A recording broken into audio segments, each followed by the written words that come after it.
प्यारे दर्शकों नमस्कार। तारीख आज 13 जनवरी 2026 दिन मंगलवार, हिंदी तिथि माघ माह कृष्ण पक्ष दशमी। आइए नजर डालते हैं हमारे प्यारे राज्य उत्तराखंड की तमाम बड़ी खबरों पर। वीडियो शुरू करने से पहले कमेंट बॉक्स में जय हिंद लिखकर हमें सपोर्ट करें। तो चलिए शुरू करते हैं। सीएम की घोषणा, उत्तराखंड में बनेगा स्वामी विवेकानंद कॉरिडोर, युवाओं को किया सम्मानित। राष्ट्रीय युवा दिवस के अवसर पर सोमवार को परेड ग्राउंड में राज्य स्तरीय कार्यक्रम आयोजित किया गया। मुख्यमंत्री पुष्कर सिंह धामी ने विभिन्न क्षेत्रों में सराहनीय कार्य करने वाले महिला और युवक मंडल दलों को सम्मानित किया। प्रथम, द्वितीय और तृतीय स्थान प्राप्त करने वाले दलों को क्रमशः 1,50,000 और 25,000 रुपए की पुरस्कार राशि प्रदान की गई। मुख्यमंत्री पुष्कर सिंह धामी ने कहा, बदलते वैश्विक परिदृश्य में युवाओं को फ्यूचर रेडी बनाना समय की मांग है। स्वामी विवेकानंद ने उत्तराखंड की पावन भूमि पर तपस्या कर ज्ञान प्राप्त किया था और उन्हीं स्थलों को चिन्हित कर राज्य में स्वामी विवेकानंद कॉरिडोर बनाया जाएगा। उन्होंने कहा, आधुनिक भारत के युग दृष्टा स्वामी विवेकानंद ने संपूर्ण विश्व को भारत की सनातन संस्कृति, अध्यात्म और दर्शन से परिचित कराते हुए देश का सम्मान बढ़ाया। अगले 5 दिन सामान्य रहेगा मौसम। 17 जनवरी के बाद होगा ये बदलाव। उत्तराखंड में 16 जनवरी तक मौसम सामान्य रहेगा। पर्वतीय क्षेत्रों में पाला पड़ने के आसार है, तो वहीं 17 जनवरी के बाद मौसम में बदलाव की संभावना है। मौसम विभाग ने राज्य में 16 जनवरी तक कोहरा, पाला और ठंड की स्थिति के लिए येलो अलर्ट जारी किया है। देहरादून मौसम विज्ञान केंद्र के निदेशक CS तोमर ने ये जानकारी दी कि तोमर ने कहा कि प्रदेश में 15 से 16 तारीख तक मौसम शुष्क रहने की संभावना है। वहीं 17-18 तारीख तक पहाड़ी जनपद में पश्चिमी विक्षोभ के सक्रिय होने से हल्की बारिश हो सकती है या फिर 3400 मीटर से ऊपर वाले इलाकों में हल्की बूंदाबांदी हो सकती है। वहीं प्रदेश के अन्य हिस्सों में मौसम शुष्क रहने की संभावना है। उत्तराखंड में विवाह पंजीकरण को लेकर बड़ी जागरूकता हुई, 24 गुना की बढ़ोतरी। समान नागरिक संहिता लागू होने के बाद उत्तराखंड में विवाह पंजीकरण में 24 गुना बढ़ोतरी हुई है। UCC से लोगों में विवाह पंजीकरण कराने के लिए जागरूकता बढ़ी है। मुख्यमंत्री पुष्कर सिंह धामी के नेतृत्व में उत्तराखंड UCC लागू करने वाला देश का पहला राज्य बना है। वर्ष 2022 के विधानसभा चुनाव के दौरान उत्तराखंड में समान नागरिक संहिता लागू करने का संकल्प लिया था और पार्टी के सत्ता में आने पर उन्होंने ये संकल्प पूरा किया। 2 उप निरीक्षक निलंबित और 10 पुलिसकर्मियों को किया लाइन हाजिर। जानिए क्या है पूरा मामला।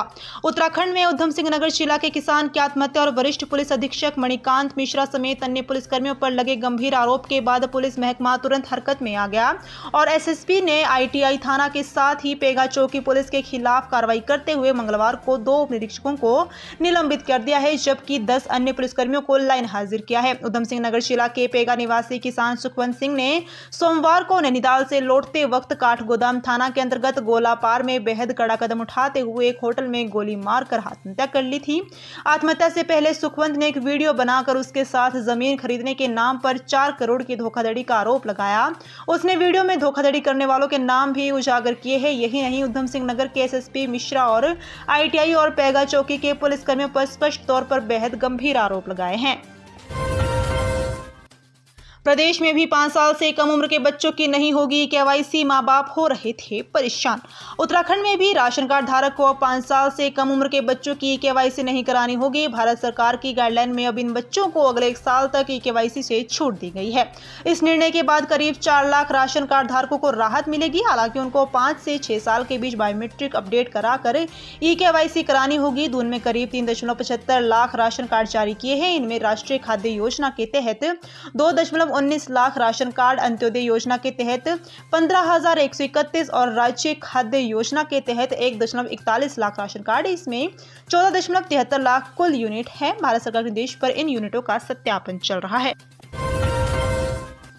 छोटी स्क्रीन में बड़ा सपना बुन रहे युवा नौकरी के बजाय कंटेंट क्रिएटर बन विकल्प तलाश रहे। कंटेंट क्रिएटर ये टर्म अब हर किसी की जुबान पर है।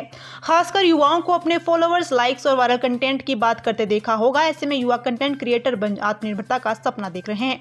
मोबाइल की छोटी सी स्क्रीन में बड़ा सपना बुन रहे युवा सोशल मीडिया को करियर का बड़ा विकल्प मान रहे हैं। यही वजह है कि उत्तराखंड के युवा इस पर ध्यान देने लगे हैं। रोजगार बढ़ाने की बात हो या रोजगार देने की, सोशल मीडिया इसके लिए काफी मददगार साबित हो रहा है। इस समय युवा सोशल मीडिया पर रील बनाकर भविष्य बनाने में लगे हुए हैं। कोई अपने काम के साथ इस पर ध्यान दे रहा है, तो कोई सिर्फ सोशल मीडिया से ही रोजगार बनाने के साधन तलाश रहा है। बीते कुछ वर्षों में राजधानी देहरादून भी कंटेंट क्रिएटर हब के रूप में भी तेजी से उभर रही है। खामोशी से द साइलेंट बिस्ट्रो में सपने साकार कर रहे युवा इशारों में ही समझते हैं बात। राजधानी देहरादून के सहस्त्रधारा क्षेत्र में स्थित द साइलेंट बिस्ट्रो एक ऐसा कैफे है जिसे मूक बधिर युवा चला रहे हैं जो सिर्फ इशारों में ही बात समझते हैं। तमाम चुनौतियों के बीच ये दिव्यांग अपने हौसलों से न सिर्फ अपना भविष्य संवार रहे हैं बल्कि समाज को भी नई सोच दे रहे हैं। इस कैफे की शुरुआत सितंबर 2025 में हुई। कैफे में काम करने वाली ट्रांसलेटर तनिष्का ने बताया कि यहाँ काम करने वाले 10 में 7 कर्मचारी मूक बधिर हैं। इनमें नेपाल, हिमाचल, उत्तर प्रदेश और उत्तराखंड के लोग शामिल हैं। इस कैफे में परोसे जाने वाले व्यंजन भले ही सामान्य दिखें, लेकिन इन्हें बनाने से लेकर ग्राहकों की मेज तक पहुंचाने की पूरी प्रक्रिया संघर्ष, मेहनत और आत्मविश्वास की कहानी कहती है। सुशीला तिवारी अस्पताल में बच्चा बदलने का आरोप, आशा की गलत सूचना से मचा हंगामा। हल्द्वानी के सुशीला तिवारी अस्पताल में एक आशा की ओर से गलत सूचना देने से प्रसूता के तीमारदारों ने बच्चा बदलने का आरोप लगाते हुए हंगामा किया। उनका कहना है कि प्रसूता ने लड़के को जन्म दिया लेकिन उन्हें लड़की दी गई। उन्होंने बच्चे का डीएनए टेस्ट कराने की मांग की है। मामले की सूचना पर चिकित्सकों ने परिजनों से बात कर मामले को शांत करवाया। रुद्रपुर के रमपुरा निवासी सर्वेश कुमार की पत्नी को प्रसव पीड़ा होने पर बीते शनिवार की रात करीब 10 बजे अस्पताल में भर्ती करवाया गया। देर रात करीब 2:30 बजे महिला को बेड पर ही नॉर्मल डिलीवरी हुई। महिला के जेठ योगेश कुमार ने बताया कि उनकी बहू ने जहां बच्चे को जन्म दिया था वहीं बगल वाले बेड के मरीज के साथ मौजूद मुक्तेश्वर निवासी आशा ने उन्हें लड़का होने की जानकारी दी। इस दौरान उसकी पत्नी भी वहीं मौजूद थी। बताया कि अस्पताल में तैनात महिला सफाई कर्मचारी ने उसकी पत्नी को बच्चे के कपड़े लेने भेजा। जब वो वापस आई तो वहां लड़के के बदले लड़की रख दी गई थी।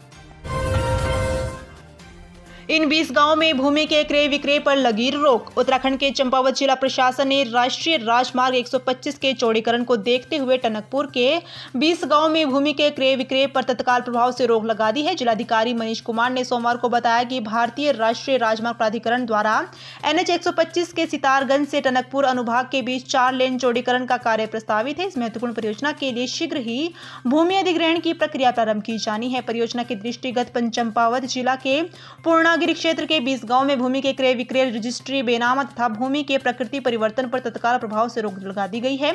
ये प्रभावित गांव पंचकरिया, देवीपुरा, बनबसा, बमनपुरी, आनंदपुर, भजनपुर, चंदनी, विचई, मोहनपुर, छोनी घाट, छीनी, मल्ली, नायकखेड़ा, कछुआपाती, सैलानी कोट, बगदोरा खास, देवरामपुर, उफर, सीतापुर, बगदोरा हंसी, मनिहार गोठ, ज्ञानखेड़ा और टनकपुर हैं। सभी स्कूलों का बदला समय, ठंड और घने कोहरे को लेकर आदेश जारी। राजधानी देहरादून में से अहम खबर सामने आई है जहां भी स्कूलों के खुलने का समय बदल दिया गया है। इसके लिए डीएम सविन बंसल ने आदेश जारी किया है। बता दें कि ठंड और घने कोहरे को लेकर और बच्चों की सुरक्षा के मद्देनजर प्रशासन ने यह महत्वपूर्ण फैसला लिया है। मिली जानकारी के अनुसार देहरादून में कक्षा 1 से 12 तक सभी स्कूल और आंगनबाड़ी केंद्र सुबह 8:30 बजे के बाद ही खुलेंगे। इसके लिए आदेश जारी किया है। 31 जनवरी तक सभी स्कूलों का समय बदला रहेगा। मौसम विभाग की ओर से पाला और अधिक ठंड की चेतावनी के बीच यह आदेश स्कूलों को जारी किया गया है जिसे मानना सभी के लिए अनिवार्य होगा। साथ ही बच्चों और अभिभावकों को भी राहत मिलेगी। रिटायर्ड साइंटिस्ट को यूपीआई पेमेंट में आई दिक्कत, मिला दिया साइबर ठगों को फोन, खाते से उड़ गए 3.39 लाख रुपए। गूगल पे से पेमेंट में आ रही दिक्कत के चलते भारतीय पेट्रोलियम संस्थान से सेवानिवृत्त विज्ञानी ने गूगल पर हेल्पलाइन नंबर ढूंढा और मदद मांगनी चाहिए, मगर साइबर ठगों ने मदद के बजाय उनसे 3.39 लाख रुपए ठग लिए। इस मामले में नेहरू कॉलोनी थाना पुलिस ने अज्ञात के विरुद्ध मुकदमा दर्ज कर जांच शुरू कर दी है। पुलिस को दी तहरीर में संजय सेमवाल निवासी जोगीवाला ने बताया कि उनके पिता डॉक्टर पीसी सेमवाल भारतीय पेट्रोलियम संस्थान देहरादून से वरिष्ठ विज्ञानी पद से सेवानिवृत्त हुए हैं। 23 दिसंबर को उनके पिता के गूगल पे में तकनीकी दिक्कत आ रही थी। एसबीआई ने 15 दिसंबर गूगल पे को निष्क्रिय कर दिया था। इसी समस्या के समाधान के लिए उन्होंने 23 दिसंबर को गूगल पर हेल्पलाइन नंबर खोजा। कुछ ही मिनटों में उन्हें अज्ञात व्यक्ति ने व्हाट्सएप पर वीडियो कॉल किया। कॉल करने वाले व्यक्ति ने गूगल पे निष्क्रियता की समस्या का समाधान करने का दावा करते हुए कहा कि वह एसबीआई का कार्यकारी अधिकारी है। व्यक्ति ने व्हाट्सएप पर एक एपीके फाइल साझा की जिसके बारे में उनके पिता को जानकारी नहीं थी। ठग ने उनके पिता का मोबाइल हैक करते हुए खाते से 3.39 लाख रुपए निकाल लिए। 12वीं कक्षा में टॉपर ने उठाया खौफनाक कदम, परिजनों का रो रो कर बुरा हाल। उत्तराखंड के नैनीताल में से सनसनीखेज मामला सामने आया है जहां एक 12वीं कक्षा में टॉपर ने आत्महत्या की है। युवक का शव घर के अंदर फंदे से लटका मिला। सूचना पर पहुंची पुलिस ने शव को पोस्टमार्टम के लिए भेजा है। मृतक की पहचान 22 वर्षीय सचिन पलड़िया निवासी नैनीताल के छड़ायल के रूप में हुई है। इस घटना के बाद परिजनों का रो रो कर बुरा हाल है। मिली जानकारी के अनुसार ये घटना नैनीताल के छड़ायल में हुई है जहाँ निवासी 22 वर्षीय सचिन पलड़िया पुत्र हरिश्चंद्र पलड़िया की संदिग्ध परिस्थितियों में मौत हुई है। सचिन का शव घर के अंदर फंदे से लटका मिला है। सूचना पर पहुंची पुलिस ने घटनास्थल की जांच की। युवक के शव को पोस्टमार्टम के लिए भेजा गया। घटनास्थल से कोई सुसाइड नोट बरामद नहीं हुआ। परिजनों ने बताया कि सचिन होनहार छात्र था। 12वीं कक्षा में उसने प्रदेश भर में 25वां रैंक हासिल किया था। तो ये थी उत्तराखंड की बड़ी खबरें। हम मिलेंगे अगले बुलेटिन में, तब तक के लिए धन्यवाद।